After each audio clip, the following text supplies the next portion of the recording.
They say Mondays are for reactions, while the weekends are for actions. Right here on Dominion Sports, we give you everything trending in the world of sport. I am Paul Abe Toluwanimi, right here on Dominion Television, and I have Samson Balogun, the expert analyst himself, the official captain. They call him the man with unbiased analysis and undiluted reports. And this morning is packed up from the local front. This wonderful morning where we have the MPFL fixtures and also the result, for the weekend. Right there in the MPFL. Also, we'll be looking at the log table. What is like for Shooting Stars over the weekend with the victory against the Warri Wolves away from home. Also, we'll be looking at what is up next for the Flying Eagles right there in Norway, where they have a game to play today. All this and more on the show. Let's welcome Samson Balogun. Good morning to you. Top of the morning to you, Toluwanimi. It's really nice to be back here to talk sports. And just like you said, weekends are for actions, and Monday definitely are for reactions. And that's exactly what we are here to do,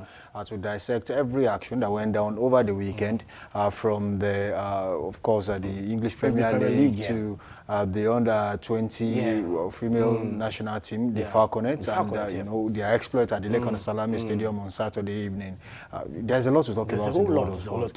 And of course, the mishap that actually, how do I put it, that befell some teams in the English Premier League. I agree. Talk about Liverpool, talk about Chelsea, talk about Manchester United. Their scalps were claimed. Even Real Madrid had to slump to a defeat against Atletico Madrid. A lot happened over the weekend, and there's a lot to talk about. All right, there's so much to talk about this wonderful morning. Also, let me inform you that we have a fan, yes, a Manchester United fan. We're going to be asking questions because they look so worrisome at this point in time. What is next for Manchester United? Is going to join us halfway on the show, but he's here with us this morning all the way from the state of Ekiti. That's where he's going to join us from. Now, moving away from that, let's take the local story this morning, and how we look straight into it is the MPFL fixtures for the weekend. There you have it displayed on the screen. The result, fantastic one, over the weekend on Saturday and also on Sunday. There you have Plateau United against El Kanemi Warriors right there on Sunday. Plateau picking up the victory, 1-0. Also, Bendel Insurance against Bayelsa United. Bendel Insurance playing out a 1-0 draw despite a red card. Also, Wiki Tourist on Sunday, kicked off the game against Rangers International. The game ended 2-2. We have Warri Wolves against Shooting Stars. Fantastic victory for Shooting Stars. We're going to talk about that.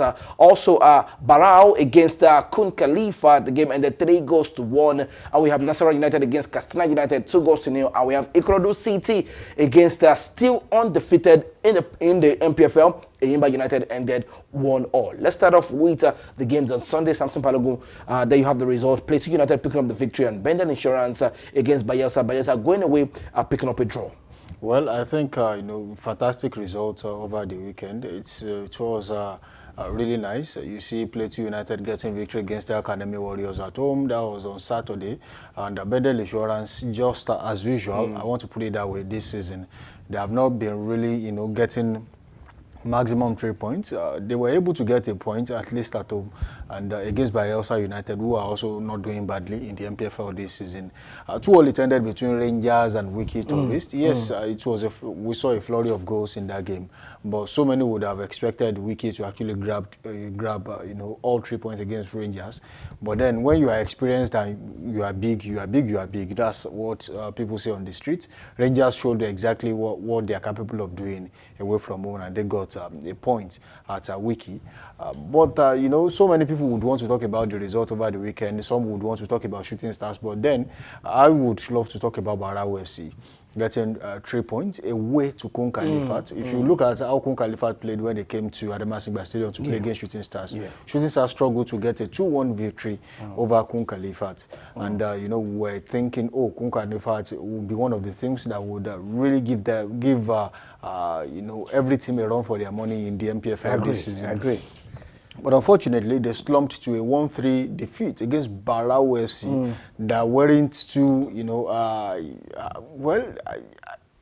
they are a new team.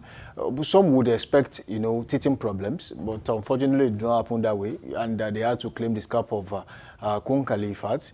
I know the management of Kun Khalifat will be licking their wounds right now. They'll be rushing back to the drawing board to see exactly what went wrong. If they could add an impressive display at Shooting Stars, what stopped them from gaining all 3 points at home against Barrow FC, fellow newly promoted team. But 3-1, that's too much for me. If it had ended 1-2, or maybe a 1-0 draw, you would have said, oh, maybe they struggled, they had a bad day in office. But it did not happen that way. Then, well, victory for Barrow is a plus for them. At least that's a morale booster to give other teams problems. But moving on from there, you want to talk about Nasarawa United against Katsina. This season, Katsina United, for me, I once said it, they have not been convincing. This is not the Katsina United we have always known. Katsina United, yes, they have always been the mid-table team, but getting less than what we require of them this season is not really good enough. And I feel like the players should do better. The coach can also do better. And going forward, they should be able to get results, from games. But Nasarawa United too, we have seen them, gather 3 points at home this season, and then having to claim the scalp of Katsina United, it's really, really a morale booster for the team, and that actually places them where they want to be this season. Yeah, I agree with you. They want to be winners, and they have done that back to back now. So that puts them in a good place. Eyimba and Ikorodu City, the big game for the weekend. Yes, Ikorodu City, very big team, if you want to put that way, very big team right now. Even though they started the season, first 3 games, they were only trying to get getting a draw, 1 point from all 3 games. Eventually, they got 3 points against Shooting Stars. And, going to play against Eyimba at home, Eyimba, so far they are still the only team yet to be defeated this season, and getting a point away to Ikorodu City, one would have expected them to actually claim the scalp of Ikorodu City, but we have seen a resurgence. Ali Kandil has made some changes. How they won their last game, and it's just a fair one on them that they got results from that game. At least getting 1 point, that's not too bad. It's better than losing a game. But drawing back to back is what is bad for a team, because the moment you start drawing games, you think you are getting points, but unfortunately you are losing too much. You're losing too much. When you have 3 maximum points at stake, and then you are getting 1 out of that means you are throwing 2 points. For every game you draw, you are throwing 2 points away. And some teams that's catching up, they will catch up with you. That's the issue, because it's easy to get 1 point, but getting all 3 points, especially when you have thrown it away, will be a very difficult one. For Shooting Stars, they were able to get back the 3 points they lost at home to Bayelsa United in the opening day of the season, away to Warri Wolves. I would, so many people predicted, the best result for Shooting Stars away from home would be a draw. And some even predicted, they predicted that Shooting Stars was going to slump to a defeat. And that almost happened when Warri Wolves opened the scoring in the second half. And not too long, just under 10 minutes, Shooting Stars were able to, gather momentum, get one back, and less than 3 minutes after that, got another goal, and they were able to sit on that until the game ended. And kudos to some players who actually showed, what they are capable of doing on the field of play. Sadiq once again was instrumental in how things. Sadiq Ibrahim was instrumental in how things happened. We still saw the center defensive partnership of Alamin and Bolagade Adeo, who has been a mainstay in the team so far this season, including Alamin. Kumle Houghton was on the left, and then you had the captain Galifake on the right. That's the back four the coach has stuck to so far this season. And in midfield, yes, you had the usual suspect, Ayobami Jr., Agba, as they popularly call him. He was dictating play, and Kabiru Tijani also had a role to play in attacking midfield position. So you would expect Shooting Stars to be creative. Yes, they were. They created chances, yes. But one thing stood out in that they were able to convert their chances away from home, different to what we have seen earlier this season. So that's the most important thing. There's no point creating chances where you are not going to convert them. Because chances do not win you points. Goals win you points. And that's exactly what we saw over the weekend. Getting 2 goals away from home is really massive. And I do believe that they can actually build on this. It's a momentum. Coming back home, that's one of the things we should be looking at. Can you continue with this pace. I agree. 2 wins back to back, yeah. that should spur you on to give you, you know, I mean, the stadium should be full when next they play at home, and that's one of the things the fans are looking up to right now. All right, the next video you're going to be watching will be the video from Coach Nuruddin Aweroro giving us his post-match, interview after the game against Warri Wolves away from home after the victory 2-1. We're going to be listening to Coach Nuruddin Aweroro speak to us. I will be back to discuss on that and move forward on today's show right here on Dominion Sport, Dominion Television. Our plan, we come to win, not to draw. So we promise ourselves we are not coming to draw. We have to win. So that's why we didn't play defensive football. We come to attack, and it worked the way we want it. That's what I want to say. Okay, so what would you say was responsible for the slow start to the season? Because before this game, your team had won only one of their 5 games. Of course, I don't want to believe it's close starts. I want to believe that's how the league is. Definitely, I got the job a month before the league starts. So I knew it's going to happen like that, but we believe we are going to improve in our games, in every game. So that is what we are saying now. Okay, you made a significant change in bringing in one particular player, Adams.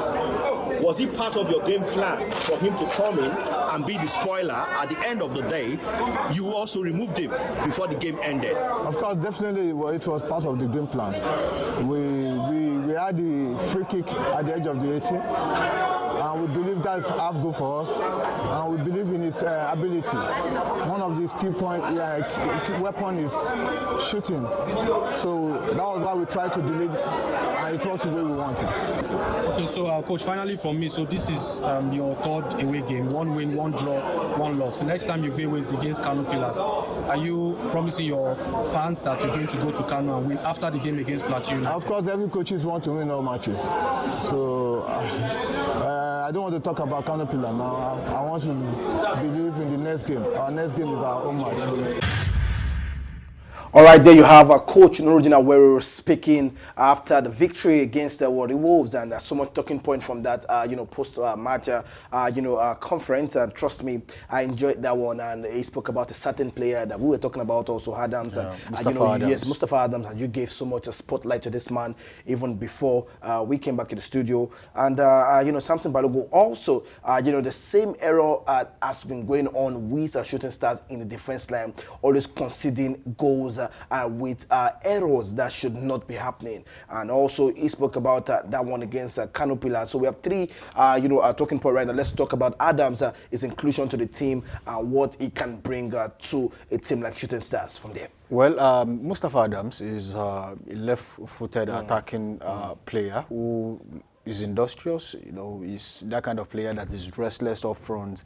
If he's not having the ball, if the team doesn't have the ball, he's always out there, fighting for every ball, making sure he recovers possession. And when you have the ball, he's one of the players he's one of the go-to men in the Shooting Stars team that can actually get you the goals, especially in difficult situations when you are unable to break down the opposition's defense. So his prowess of shooting from outside the box is one thing that stands him out in that Shooting Stars team. I do not think there is any player in that team that can actually shoot from outside the box as accurately as Mustafa Adams. Except for maybe Kabiru Tijani sometimes, but then I would bank on Mustafa Adams. So I want to ask, for you, should you be starting, or do you think is more better coming off in the second half, for in games like this? It depends on the coach's approach to games. When you are playing with just 2 strikers up front, you would want to play Mustafa Adams behind the striker. But when you are playing 3, strikers, he's not that kind of player who can play as the lone striker on the field of play. He has to play behind someone, or maybe get assisted by someone on the field. So it might be difficult playing him as the lone striker, just like Sadiq Ibrahim currently does for Shooting Stars. He's most times left up front to actually fight for every ball, and then when the team has the ball, he's expected to be in the right position for the right ball to come in. But Mustafa Adams is not that kind of player. player. But I think right now that the coach is already making some changes to the team. With the way the coach currently plays, it would be better off coming in as from the bench and then making some changes. There are so many players in that team that are yet to make it into the starting 11. You would want to talk about players like Joshua Akpan, very good on the left, also good on the right, can play behind the striker, and has this ability to actually create chances. These are fantastic players. Probably due to injuries, we have yet to see anything about Joshua Akpan so far this season, and he's still in the team. Well, Mustafa Adams has shown the coach what exactly he's capable of doing, and maybe going forward, we would see more of him in that team. Right. There are so many creative players. To Promise Awosami, also a left-footed player, can dribble past some players, create chances. Ismail also very good on the right, on the left. So there are so many quality players. But then the way the team is currently set up, we might, be expecting so much from the team. Also, you were talking about the coach thinking about... So I was now the next question is going to be the same error, being repeated. Defensive crisis. I think there should be an holistic approach to the defensive problem currently being, faced by, shooting stars right now. When you look at their midfield, and defense, there is a miscommunication going on right there, and I think the defensive coach should be looking at that. And that's where I think they are missing, the coach who passed away recently. There is more experience, he knows exactly. So I don't think he has been replaced, and if he hasn't been replaced, I think someone should be brought on board to handle defensive communication.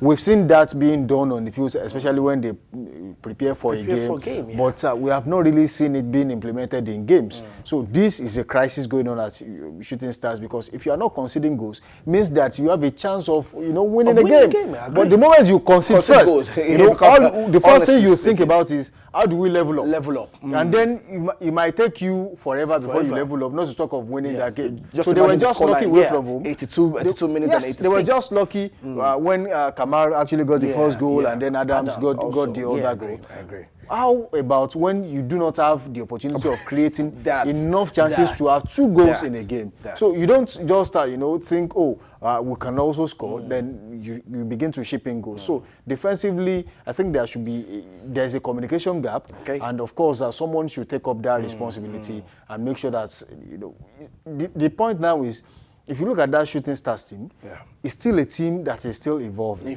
Take, for example, Gosgift Elkena was the first choice goalkeeper away from home now. And then coming home in their next home game, you might see Mustafa Lawal. So there should be, a starting 11. You know exactly who is coming on board. Save for if you are playing against a team that plays a different way, and then you want to use a different approach. So it's that now centers, but then your team must have an idea of who is starting. Take, for example, the Arsenal team right now. You know exactly who the starting 11 is, and you know who's coming on. So that should be what a team is like. You have your best 11 or maybe best 24 players, and out of these 24, these are the starting 11, these are the players that might likely come on, depending on what problem we encounter on the field. So that should be done. And the coach also mentioned, he was asked about Kano Pillars.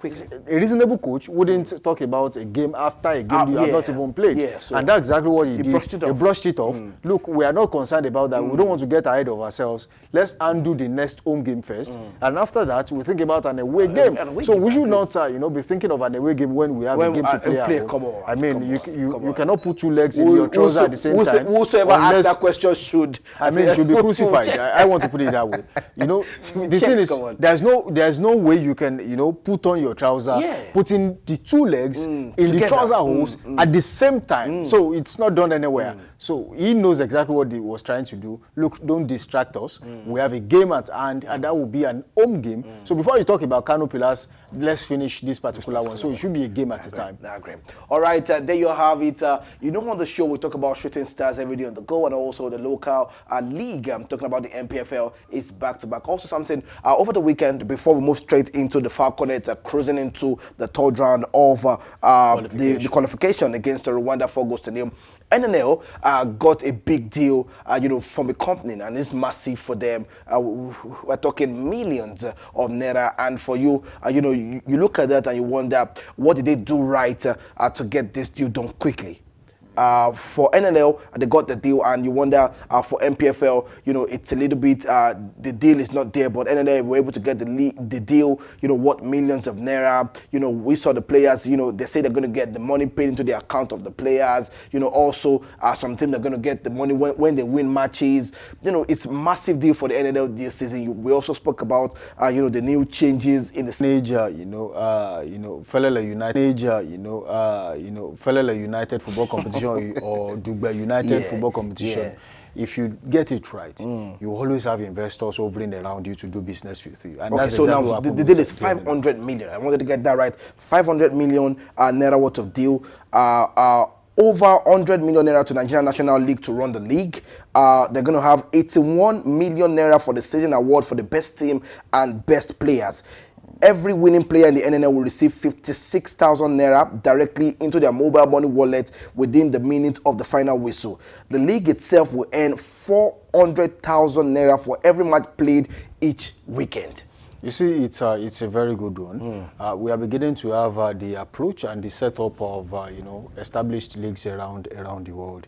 It's just common sense that our leagues need marketing, proper marketing, and of course we need investment in the league. And if you invest, you automatically want a return. That means the business area of the league is being looked into, and that's the kind of resurgence you have seen lately. There used to be a time when major brands would sponsor the league. Even private individuals who have businesses would sponsor their club sides, and then their leagues, our league bottling companies, sometimes from net telecommunication companies and the likes. Unfortunately, it stopped at the time. But then we are now seeing a resurgence. We are seeing changes. And we do hope that other brands will spring up and do business with these teams. They can also, see, it's the cheapest form of publicity you would get anywhere, because day in, day out, every week when actions are taking place all around the country, your name and the name of your brand is being mentioned. So you are getting the publicity and exposure you would expect to get. And that's way beyond what anybody can handle. Like, take, for example, Dominion Television is to cover a game at the Lakers Salami Stadium. I mean, we cannot go and cover all the billboards and say because we are not paid for advertisement. It's a football game that we have been paid to cover, and automatically all those adverts they naturally come in.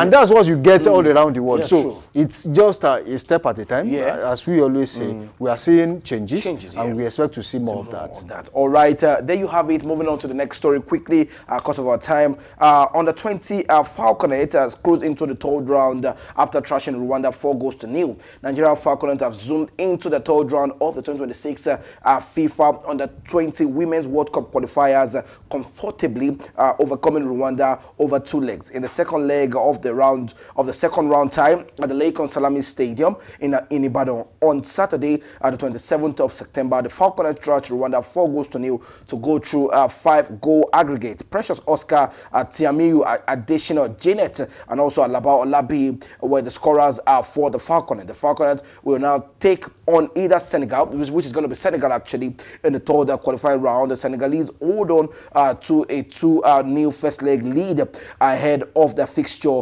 which happened on Saturday. Meanwhile, the third round of the Under-20 women's qualification will take place on February the 2nd, 2026. 4 teams expected to represent Africa at the World Build for Poland. Something that you have a wonderful victory. Also got a report that our governor Sheyi Makinde was around. Also, he had to give the Falconet $15,000 a win over Rwanda, and also giving the Rwanda players also a whooping sum of $10,000. Also, it's massive, back-to-back wins for the Falconet, and also the governor of Oyo State, Governor Sheyi Makinde, also rewarding the players' efforts. I mean, it was obvious and evident at the stadium that the governor actually spent a lot to put that game in place, even though we, you know, so many people would have loved accountability and say, oh, how much was eventually spent, how much is left, and the likes. But we don't usually get that in Nigeria, so we would leave that to the governor and his